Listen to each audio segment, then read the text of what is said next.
Hello दोस्तों, आपका हमारे यूट्यूब चैनल करियर राइट में स्वागत है। इस वीडियो में हम प्रैक्टिस सेट 35 को पूरे तथ्यों के साथ कवर करेंगे।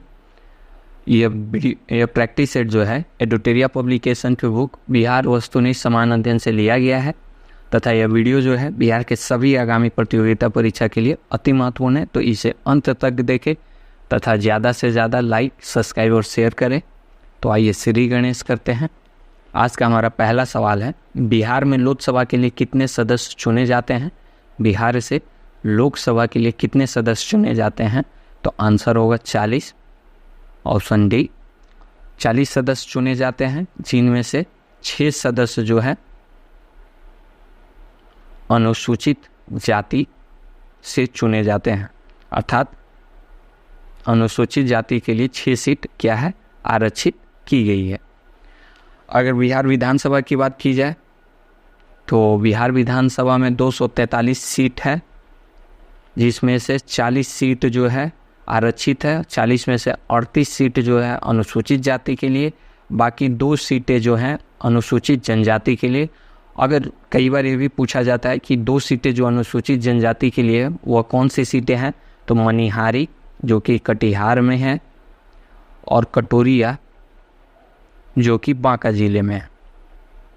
इन 2 सीटों को अनुसूचित जनजाति के लिए आरक्षित किया गया है। अगर राज्यसभा की बात की जाए तो बिहार से 16 सीटें राज्यसभा के लिए आरक्षित हैं। नेक्स्ट क्वेश्चन है, बिहार का अद्वितीय त्यौहार क्या है? तो बिहार का अद्वितीय त्यौहार जो है छठ पूजा है, जो कि कार्तिक मास के छठी को षष्ठी तिथि, कार्तिक महीना में कार्तिक माह के षष्ठी को तथा सप्तमी को भोर घाट होता है। ठीक है, षष्ठी और सप्तमी को मनाया जाता है। नेक्स्ट क्वेश्चन है, बिहार में कौन से स्थान में गांधी जी ने अपना प्रथम सत्याग्रह किया था? तो आंसर होगा चंपारण। राजकुमार शुक्ल जी के आमंत्रण पर 1916 में राजकुमार शुक्ल जी ने आमंत्रित किया था और 1917 में 10 अप्रैल को पटना पहुँचे। 10 अप्रैल 1917 को पटना पहुँचे और 15 अप्रैल 1917 को चंपारण पहुँचे। इसके बाद में चंपारण में एक कमेटी का गठन किया गया था, चंपारण एग्रीगेरियन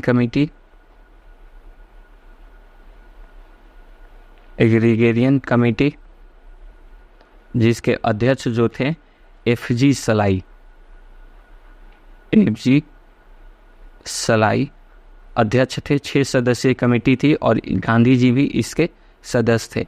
इसी कमेटी के सुझाव पर, कमेटी के सिफारिश पे जो है चंपारण कृषक अधिनियम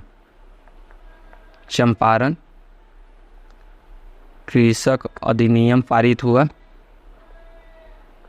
चंपारण कृषक अधिनियम 1918 पारित किया गया, जिससे 3 कटिया प्रथा की समाप्ति की गई।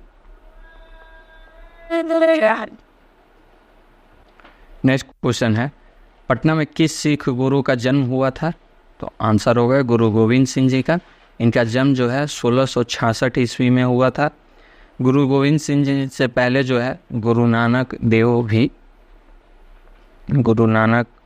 भी यहाँ आए थे, पटना आ चुके थे। और गुरु गोविंद जी के पिता जो हैं गुरु तेग बहादुर सिंह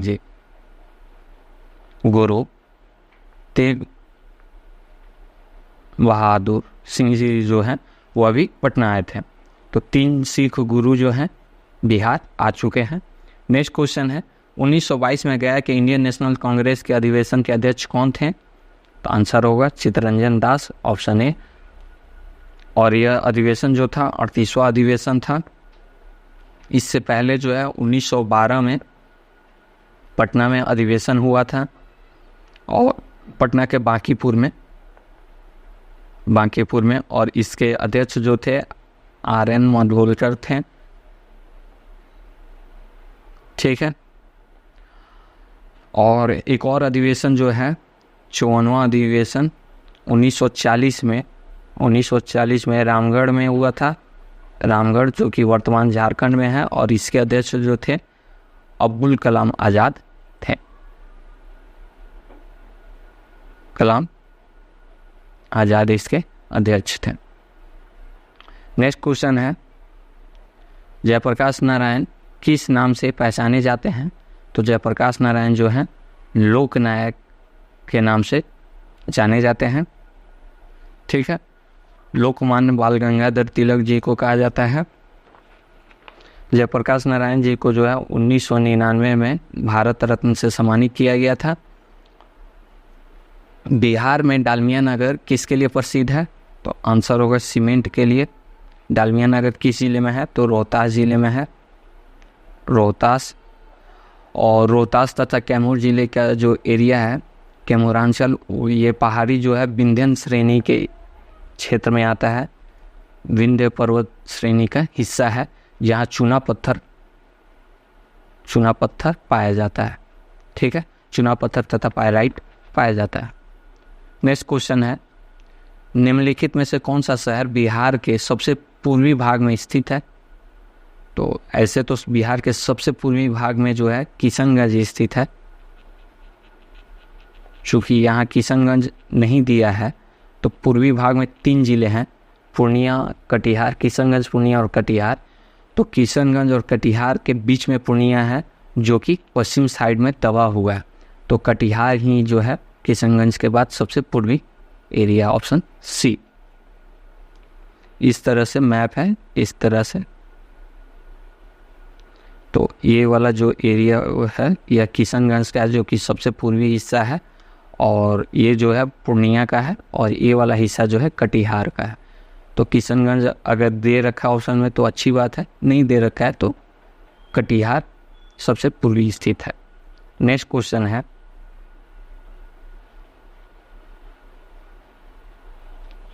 निम्नलिखित झीलों में से कौन से बिहार में स्थित है? तो आंसर होगा अनुपम झील, ऑप्शन ए। अनुपम झील जो है कैमूर वन्य जीव अभयारण्य में ही स्थित है, कैमूर जिले में स्थित है। ठीक है। कांवर झील, इसके अलावा भी कई झील हैं जो बिहार में है, जैसे कांवर झील बेगूसराय में है, बेगूसराय।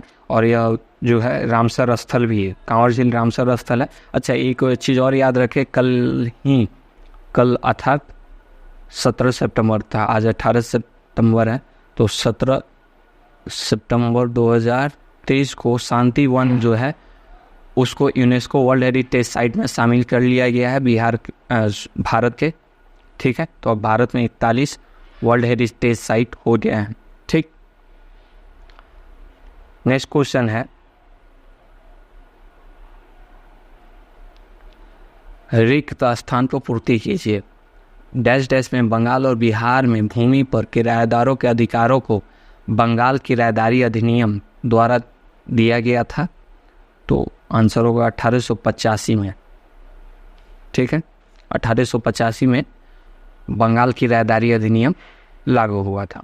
नेक्स्ट क्वेश्चन है, 1920-22 के असहयोग आंदोलन के दौरान बिहार में प्रचलित मान्यताओं में से यह थी कि उनकी जीत होगी क्योंकि गांधी जी क्या थे? तो धर्म के प्रतीक थे।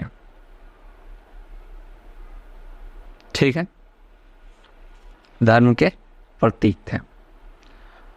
अच्छा, कई प्रैक्टिस सेट में जो है उनको अंग्रेज़ों को हराने का तरीका पता था, यह भी आंसर दिया हुआ है। तो आप जो है घटना चक्र बुक में घटना चक्र के पूर्वालोकन, बिहार का जो पूर्वालोकन आता है प्रीवियस ईयर के क्वेश्चन पेपर घटना चक्र के, उसमें जो है उनको अंग्रेज़ों को हराने का तरीका पता था अंग्रेज़ों को। तो यह घटना चक्र में दिया हुआ है, आप आंसर सी ही मारेंगे। ठीक है, जबकि इसमें जो है धर्म के प्रतीक थे, आंसर दिया हुआ है। नेक्स्ट क्वेश्चन है, इनमें से कौन बिहार के किसान नेता थे? तो बिहार के किसान नेता में स्वामी विद्यानंद और स्वामी सहजानंद दोनों बिहार के किसान नेता थे। ठीक है, ए और दो। स्वामी विद्यानंद जो थे असहयोग आंदोलन के दौरान